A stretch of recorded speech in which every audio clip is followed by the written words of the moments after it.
Hey there, it's JohnBurry555. In today's video, we're going to be talking about Luz's character arc and character story, and also her power-up in the Our House Watching Dream. So this is a series finale, so of course Luz gets her final bit of character development, learning that she's not like Bellows, because Bellows' actions come not from a genuine place of wanting to protect their friends and family and keep them safe, but out of a sense of ego. No, the ego, a savior complex, wanting to be the hero. That's the difference between Luz and Bellows. I've obviously talked about that a little bit in my Bellows video and also my genuine video, and also the collective video. It's interesting how these themes keep on popping up, probably because they're all interconnected and related. But her main thing is that she's able, her character also shows, connecting with the character, the message that I'm going to be talking about later of us readers have to stick together. But this episode really shows who Luz is. She overcomes her self-doubts about being too similar to Bellows, because she's not. Like I mentioned, everything she does comes from a genuine place. She wants to protect her friends, her family, her loved ones, and it's coming from a genuine place of just wanting to do the right thing for her friends and family. That's Luz. That's who her character is. There's other parts of her character traits, her character quirks that make her who she is and such a fascinating character. And I know I'm not the first person to point this out, but if you take Luz's name from the Our House and separate her last name Noceda into two words, it translates in Google Translate at least into English as light does not give in. Well, actually, here it's showing it. I've seen it translated both as light does not give in and light don't give in. Personally, I'm going to split the difference in light does not give in, but I'm just doing this one because my phone picture was better than my desktop picture. Yeah, phone and desktop translated it differently, but this fits perfectly with Luz's character. She does not give in. Yes, she'll be down at times, but the light, Luz herself, she does not give in, and she succeeds in her mission, and she saves the bowling house. It's so perfect. Her name is so fitting for her character. Of course, she wasn't necessarily ready for trauma, but she overcame her trauma. The light does not give in. Moving on from Luz's name, I really would like to address what makes her as a character tick. Basically, what morals, what ethics define her? Why does she act? Why does she step up to the plate when the bowling hours needs help? And why does she do that? It's because she was kind to King. She was a big sister to King.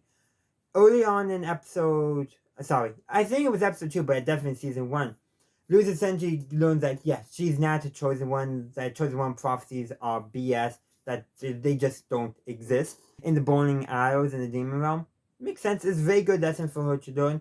It also connects nicely with a lot of the subversion of common tropes that Our House does, which I really do appreciate. But when she sacrifices herself to save the collector, she gets sent to what King's dad calls the space between spaces, and doing this which, by the way, she apparently was already in that space when she communicated with V and her mother that one time. But the King's dad is there and has been watching all their adventures this entire time. Watching Ida, the Our Lady, raise King, watching Luz be a big sister to him. And that's, I think, why King's dad gives Luz his last remaining bit of power to defeat Bellows. Not because of any prophecy or chosen one BS. It was because he had the power but the inability to do it. And he knew that if he could give her his last remaining bit of power, because of everything he saw of how she was a big sister to King, he knew he could not only trust her with that power, which is also why he was the one who revealed all the glyphs to her, teaching her about the hours, but also she learned the language of the Titan. That's why she was also able to connect with the Titan, but also because she was just being a big sister to King. But again, see how those themes keep on, or not themes, but those elements keep on coming up? By being a good person, by being a good sister, good big sister to King. King's dad knew that if she goes back to the bowling hours with his power, that she could defeat Bellows without misusing that power. It was not because of a prophecy, but because of her own actions. Her strengths of character is what did it. She got to be the hero, not because of a prophecy. No. She got to be the hero because she was a good person who was willing to do the right thing in the right place at the right time. And she wasn't just that because she stepped up in the final moment. but because she constantly was just being a good person and a good big sister. So of course, see how it works. Like, so basically, if King's dad had passed much sooner, there would have been no hope for the bowling out. So the probably Bells would not have been able to possess the Titan's heart then as well. But the point is very much set up that Luz is not the chosen one. She just happened to be the person who was best suited and was capable and willing to step up. All she had to do was overcome the last of her character flaws, which was her self-doubt. She's overcome pretty much all the other ones previously, but she needed to overcome the last bit of self-doubt, her fear that she's just like Bells. She's not, and that's what King's dad helped us to see, and why she was able to not only was able to save the day by taking the power of the Titan voluntarily. Also, just one last thing to reinforce her being a good sister to King. She asks King's dad right before she's sent back to the bowling alleys, back to the demon realm, if he has any last messages for King. He does, and we don't know what it is. She says that he'll love it, and then we get to see it is, and he does love it. So King's dad message to King is, quote, "I love you." Bread puns.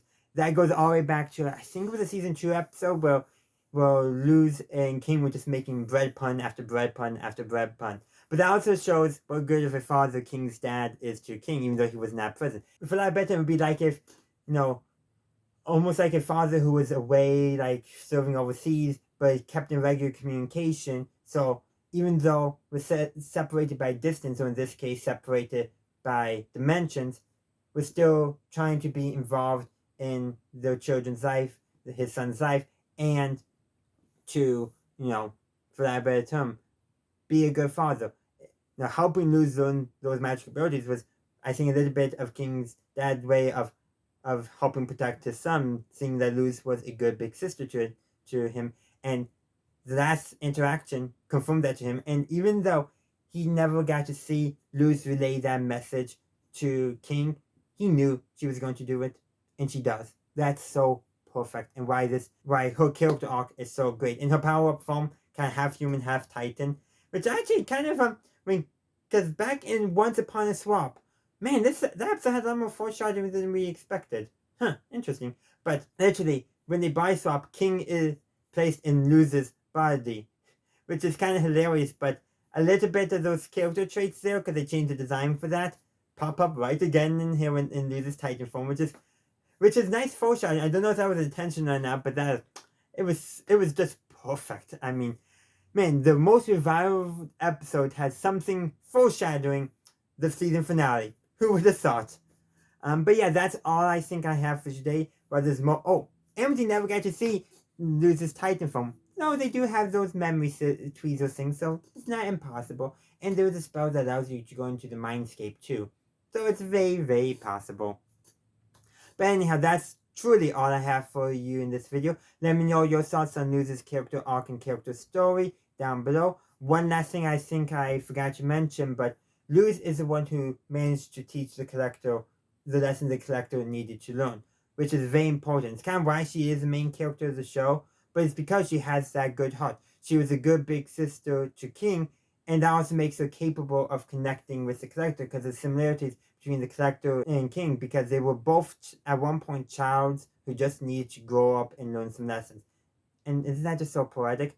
Now that's all I have for you today, so thanks for watching. Be sure to like, upvote, and share the video if you haven't done so already. And as always, and wherever you are, have a good day, a good night, wherever you are. Have a good one. Bye!